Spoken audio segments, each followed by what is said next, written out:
فيديو النهارده هنجرب اشهر وصفه ليبيه وهي المبكبكه الليبيه، وبصراحه انا اول مره اجربها عشان كده متحمس ان اشوف طعمها عامل ازاي. وبس كده، كل اللي عايزه منك تتحمس معايا ويلا بينا نبدا الفيديو بتاعنا. اول خطوه هنقول بسم الله، وهنحتاج حوالي 500 جرام من اللحمه متقطعه قطع صغيره بالحجم ده. وهنحتاج بصله حجم وسط متقطعه مكعبات. وهنحتاج كمان قرنين فلفل.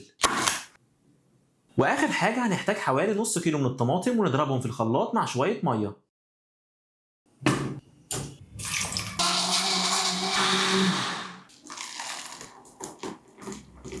وعلى نار متوسطه هنضيف شويه زيت، وبعد ما الزيت يسخن هنضيف اللحمه. وبالنسبه للتوابل هنضيف معلقه صغيره ملح، نص معلقه صغيره فلفل اسود، ومعلقه صغيره بهارات لحمه. وهنقلب كويس. وبعد ما نشوح اللحمه وتاخد معانا لون بالشكل ده هنضيف الفلفل وهنضيف البصل. واول ما نلاحظ ان البصل بدا ياخد لون هنضيف معلقتين كبار صلصه طماطم وهنقلب. وبعد حوالي دقيقتين تقليب هنضيف صلصه الطماطم وهنضيف شويه ميه سخنه لحد ما نغطي اللحمه. وهنضيف ورقتين لورا ونص معلقه صغيره سكر. واول ما تبدا تغلي هنغطيها ونوطي النار لحد ما تستوي اللحمه. وبعد مرور حوالي 60 دقيقه ونتاكد ان اللحمه استوت هنضيف حوالي 400 جرام مكرونه نوعها مرمريه.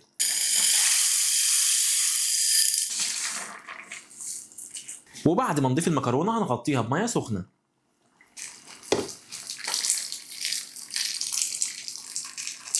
وهنغطيها ونسيبها على النار لحد ما تستوي. واثناء تسويه المكرونه هنقلبها عشان نتاكد ان المكرونه كلها واخده نفس التسويه.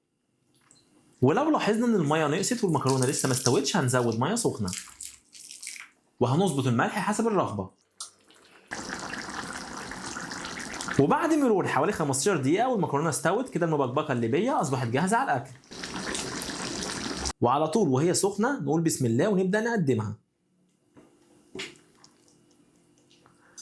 وكده بقى كل اللي عليك تقول بسم الله وتبدا تاكل.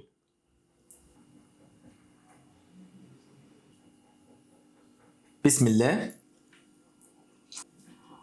انا عايز اقول لكم بصراحه كده من كتر جمال الطعم انا مش عارف اوصفه ازاي.